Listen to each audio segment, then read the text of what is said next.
नैन सफल जीवन सफल पायो परमानंद, सिंहासन पर सिया सहित विराजत कौशल चंद, विराजत कौशल चंद।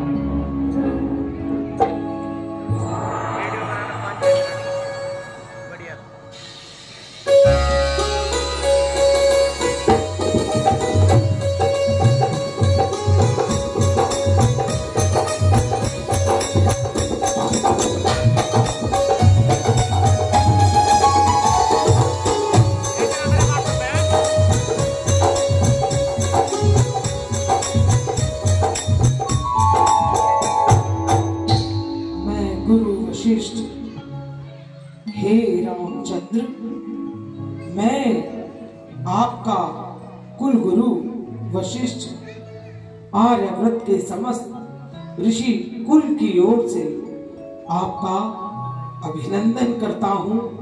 आर्यव्रत की समस्त आध्यात्मिक विभूतियों की ओर से आपके लिए मंगल कामना है। हे रघुकुल मणि, ये आपके जीवन का एक परम महत्वपूर्ण क्षण है।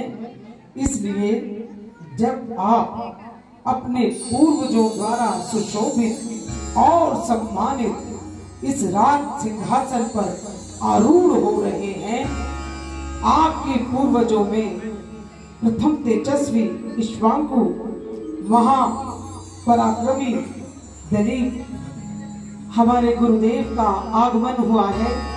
सभी खड़े होकर गुरुदेव के चरणों में शीश झुकाएं।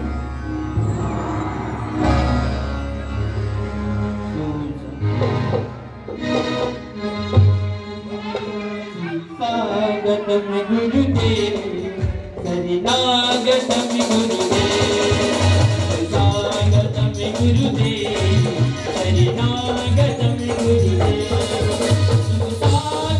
शरणागतम गुरुदेव। तेजस्वी आपके वंशज इक्ष्वाकु, महाप्रक्रमी दलित, परम सत्यवादी हरिश्चंद्र, परम तेजस्वी भगीरथ, परम दानी महाराजा शिवी, महाप्रतापी रघु जैसे एक से एक महान राजा हुए हैं, जिन्होंने अपने सत्कर्म धर्म आचरण से ना केवल अपने वंश को बढ़ाया, अपितु अपने देश के गौरव और कुल की कीर्ति को उज्जवल किया। अनेक सत्कर्मों के प्रताप का ही ये फल है कि कितने कल्पों से ये राज्य एक वंश में पिता से पुत्र को मिलता आ रहा है। इस प्रकार सूर्य कुल की श्रृंखला में आज तक कभी भी विघ्न नहीं आया। ये इस कुल के लिए बड़े गौरव की बात है, क्योंकि इससे दो बातें सिद्ध होती हैं। पहली ये कि प्रजा को इस राजवंश पर पूरा भरोसा है, पूरा विश्वास है। दूसरा ये कि प्रजा के इस विश्वास को, स्नेह अथवा भक्ति को जीतने के लिए इस राजवंश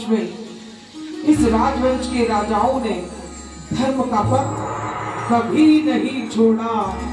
प्रजा रंजन के लिए किसी भी बलिदान से मुंह नहीं मोड़ा। उन्होंने प्रजा पर अधिकारी के रूप में नहीं, सेवक के रूप में प्रजा के हृदय पर राज किया है। महाराज राम, आपको भी प्रजा को यही विश्वास, यही भरोसा देना होगा। उनका नया राजा भी यानी राम, तुम आने वाले पूर्वजों के स्थापित किए हुए मापदंड पर पूरा उतरोगे और अपने पूर्वजों की परंपराओं को पूरा निभाओगे। अपने राजकाल में आपको ये बात सर्वदा याद रखनी पड़ेगी कि आपके हर कार्य की तुलना आपके पूर्वजों की महानता से की जाएगी। आपको हर कदम ये सोचकर उठाना होगा कि उससे आपके उज्जवल कुल के नाम पर कोई आंच तो नहीं आ रही। जिस दिन भी कोई व्यक्ति ये राजमुकुट पहनकर राज सिंहासन पर बैठता है, उस दिन से वो अपनी निजी सुख सुविधा का त्याग कर देता है। राजा बनना उतना ही कठिन कार्य है